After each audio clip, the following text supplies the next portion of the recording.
par décision numéro 009 TER-CC de la Cour constitutionnelle du 23 juin 2023, j'ai perdu mon mandat à l'Assemblée nationale.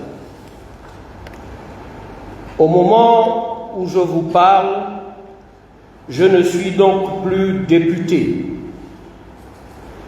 Par conséquent, je ne peux m'exprimer à l'Assemblée nationale. Au nom de mes compatriotes pour qui je prenais la parole, et particulièrement au nom des populations du 2e arrondissement de la commune de Lambaréné, qui m'avaient fait confiance et qui m'avaient porté dans l'hémicycle de la Maison du Peuple.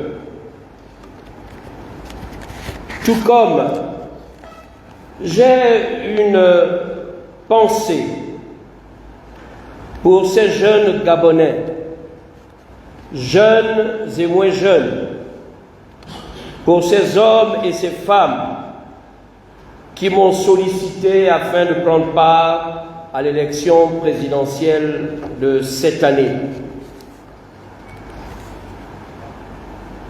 Si je comprends leur désappointement, la participation à une élection présidentielle demande une préparation holistique, c'est-à-dire complète, spirituelle, matérielle et financière, tout comme un déploiement et une organisation conséquente de notre parti sur l'étendue du territoire national. Toutes ces conditions n'étant pas remplies aujourd'hui, c'est avec gravité et responsabilité que je confirme le choix de ma non-participation à cette élection majeure, mais qu'avec d'autres membres du Parti des démocrates libres, nous nous focalisons sur les élections législatives et locales. Par ailleurs, à la multitude de candidatures qui sont autant d'offres politiques, je n'ai pas voulu ajouter de la cacophonie à la cacophonie. En effet, nous avons déjà enregistré près d'une vingtaine de candidatures validées par le CGE. Pour nous, mettre la lumière dans une salle plongée dans l'obscurité ne nécessite pas d'être à plusieurs. Un seul doigt, une seule personne, appuyant sur l'interrupteur suffit, et cette lumière mise sera partagée par tous. C'est pour cela notre parti se prononcera le moment venu pour voir quel est le candidat qui correspond le mieux à notre vision politique. Mesdames et messieurs, combattantes et combattants, distingués invités, mes chers compatriotes, j'exprime ma gratitude au président des partis et à toutes les grandes personnalités ici présentes ou représentées pour l'honneur qu'ils nous font en prenant part à cette cérémonie. Cette marque de considération témoigne de l'intérêt qu'il porte à notre pays, le Gabon. J'adresse également mes félicitations et mes encouragements à tous nos vaillants combattants, candidats des démocrates libres aux prochaines échéances électorales venus de tout le pays et qui ont passé victorieusement l'étape de la sélection du CGE. Ces candidats vous seront présentés tout à l'heure. Mais je voudrais également remercier toutes les personnes qui les accompagnent. Quant à vous, mesdames et messieurs de la presse, mon discours reste invariablement orienté vers la responsabilité qui doit être la vôtre aujourd'hui. Vous nous rendez audibles. C'est par vous que nous pouvons nous faire entendre. Vous nous rendez visibles. C'est par vous que nous pouvons être regardés sur les différents médias. Sans vous, nous n'existons pas. Un tel pouvoir, amplifié par la magie des nouvelles technologies de l'information, doit vous mener au discernement, à l'objectivité et au professionnalisme, pour contribuer ainsi à l'édification de notre jeune démocratie. Mesdames et messieurs, veuillez trouver ici l'expression de notre reconnaissance. Mais nous ne pouvons passer sous silence le rôle de plus en plus important des réseaux sociaux. Nous devons intégrer qu'il s'agit là d'un couteau à double tranchant, car très souvent, beaucoup se cachent derrière l'anonymat et les avatars pour diffuser ce que l'on appelle des fake news. Il est donc plus important que jamais d'être vigilant et de faire attention à ce que l'on doit prendre ou ne pas prendre dans une information relayée sur les réseaux sociaux. Mesdames et messieurs les présidents,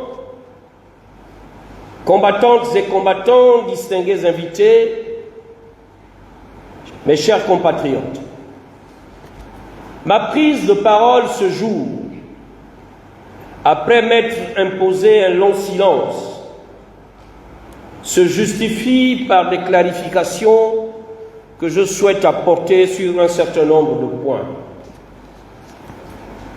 Tout d'abord,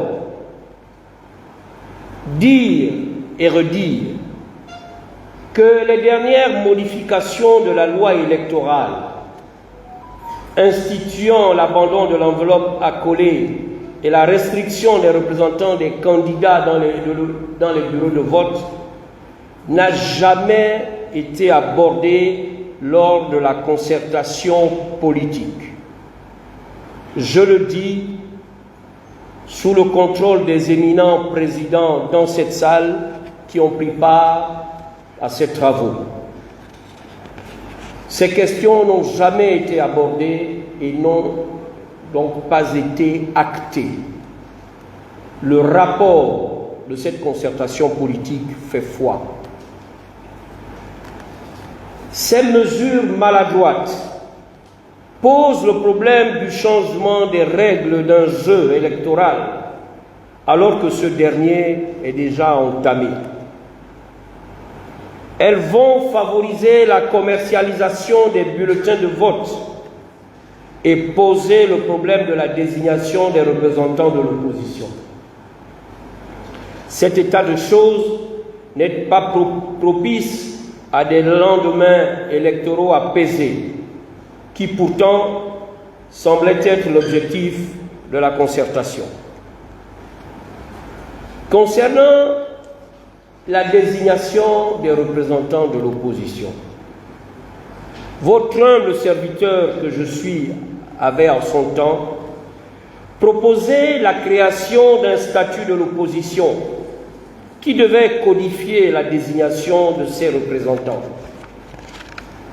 Cette idée torpillé par le pouvoir, et il faut le reconnaître par certains membres de l'opposition, n'a jamais prospéré.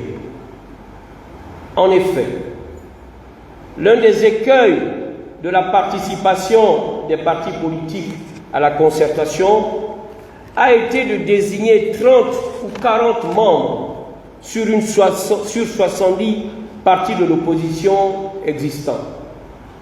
Sur quels critères devions-nous les désigner? Et qui devait les désigner? Cette question reste entière. Nous savons et nous devons reconnaître que l'opposition gabonaise n'est pas encore capable de s'autodiscipliner et de désigner dans l'ordre ses représentants. Le pouvoir le sait et il en use. Lors des futures élections,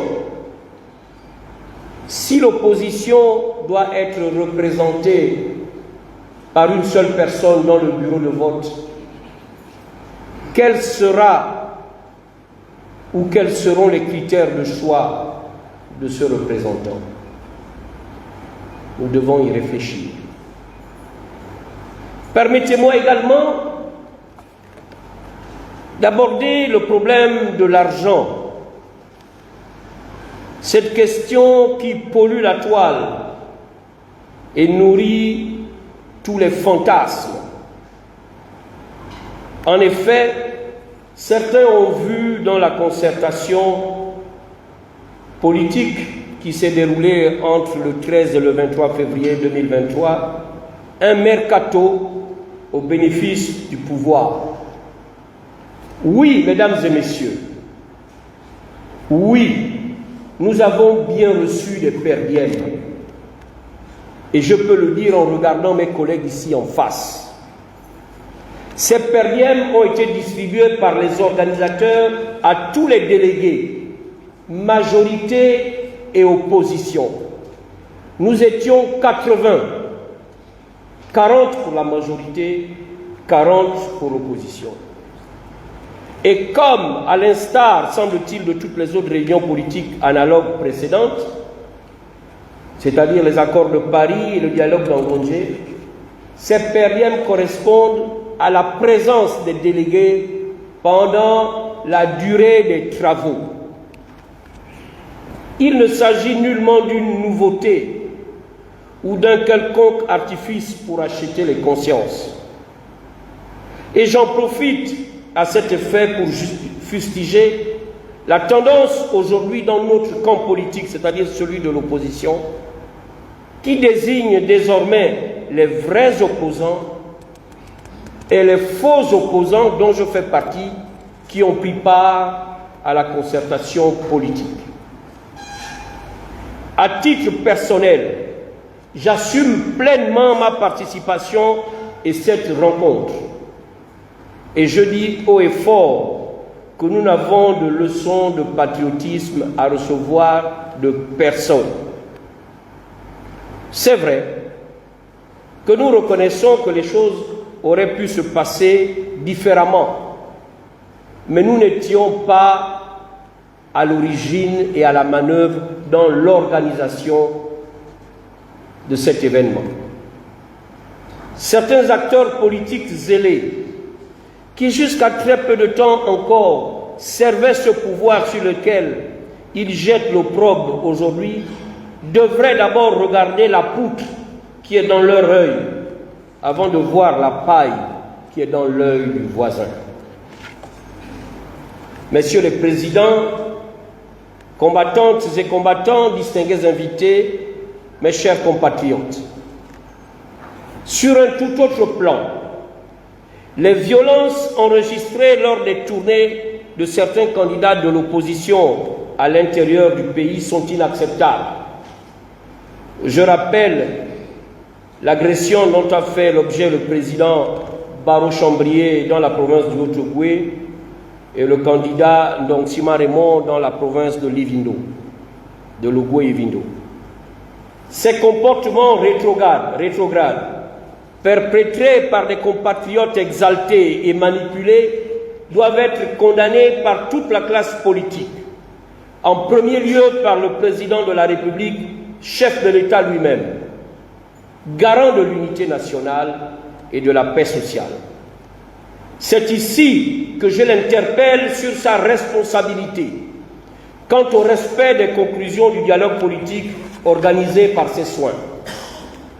En effet, le 23 février, à la présidence de la République, devant le président de la République, lors de la clôture de cette concertation, je lui demandais de faire mentir l'oracle qui prévoyait l'échec de cette rencontre. Mesdames et messieurs, l'oracle n'a pas menti. Les conclusions de cette concertation politique et les travaux du comité de suivi y afférents n'ont pas été entièrement mis en place. Créé par décret présidentiel 0034/PR du 3 avril 2023, portant création, organisation et fonctionnement du comité paritaire de suivi, de la mise en œuvre des recommandations consensuelles issues de la concertation politique, ce comité n'a jamais fonctionné. Après une première réunion de prise de contact et d'adoption du calendrier de travail, ce comité est mort-né par le fait de l'absence des délégués de la majorité. Oui, le comité de suivi des actes de la concertation politique n'a jamais travaillé. Je peux le dire puisque je suis co-vice-président de cette structure. Et dans la salle, il y a des responsables politiques de l'opposition qui font partie de ce comité de suivi. Je le dis et je le redis, c'est par les délégués de la majorité que ce comité de suivi ne travaille pas. Les représentants de l'opposition ont toujours répondu présent et ceux de la majorité ne sont jamais venus. C'est la preuve que l'engagement du chef de l'État n'a pas été respecté. Oui, le comité de suivi devait régler tous les problèmes qui n'ont pas pu être examinés pendant la concertation. Et je vous rappelle ici les questions soumises à ce comité de suivi, qui sont à la page 18 et à la page 19 du rapport général des travaux.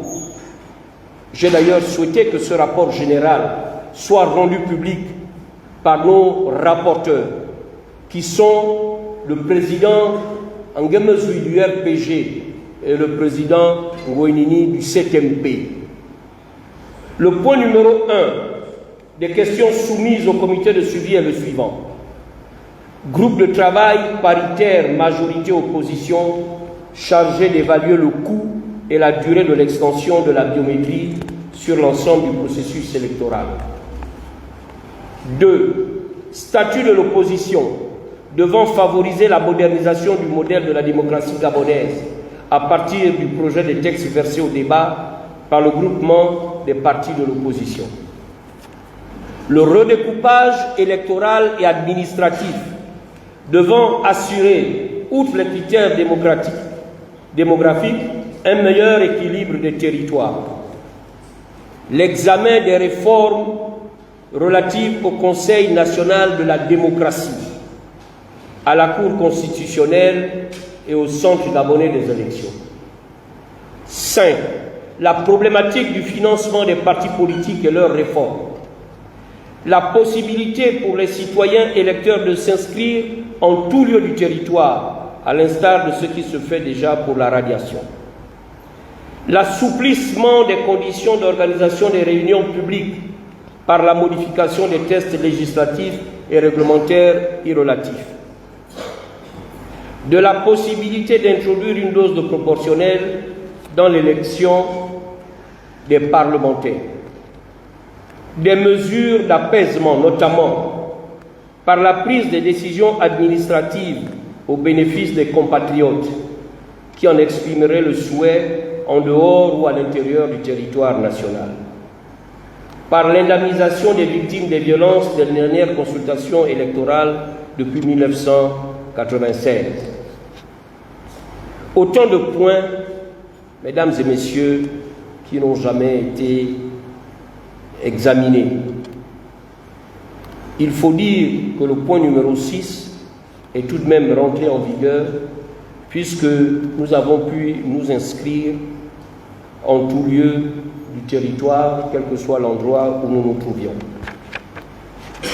Messieurs les présidents, combattantes et combattants, distingués invités, mes chers compatriotes, à l'analyse des points évoqués ci-dessus, nous exprimons notre inquiétude quant au déroulement du processus électoral en cours et des suites de ce dernier. Nous sommes aujourd'hui à 3 semaines du scrutin prévu le 26 août. Le modus operandi n'est toujours pas connu.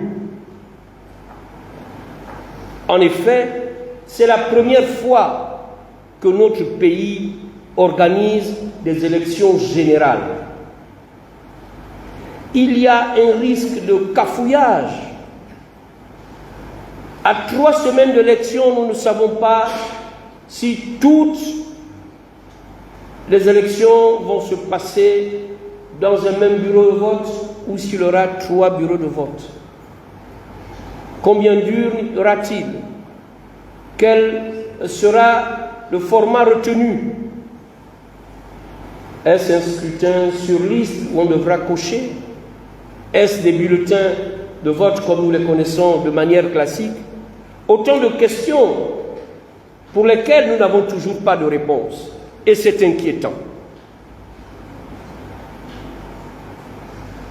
Je dis, et je parle au nom du Parti Les Démocrates Libres, nous interpellons le président de la République, chef de l'État, sur les risques et les conséquences de cet environnement plein d'inquiétudes et d'interrogations. Et cela nous amène à proposer très humblement de donner plus de temps au Centre gabonais des élections, CGE, pour une meilleure organisation.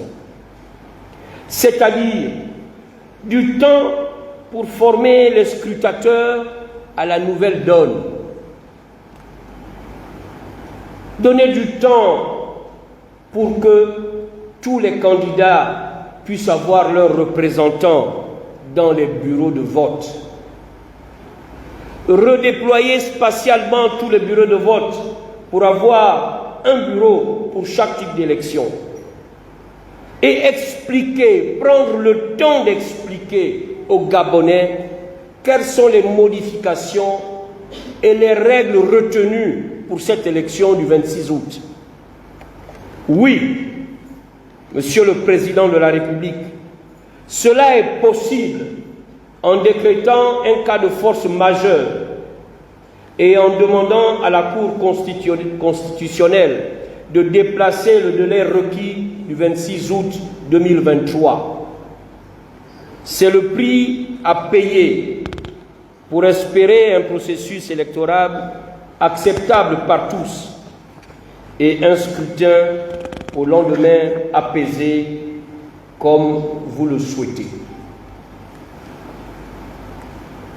Messieurs les présidents, mesdames et messieurs, voici notre humble proposition à la construction de l'édifice Gabon qui est notre pays et qui, lorsque nous le regardons aujourd'hui, nous avons des interrogations multiples et nous sommes inquiets, nous Gabonais, mais également les observateurs extérieurs qui regardent notre pays quant à la suite de ces élections générales organisées dans quelques semaines. Il n'y a pas de honte à reculer pour mieux sauter. C'est pour cela, en vous remerciant d'être venus, nous espérons que le président de la République sera attentif à notre sollicitation. Messieurs les présidents, mesdames et messieurs, mes chers compatriotes, je vous remercie.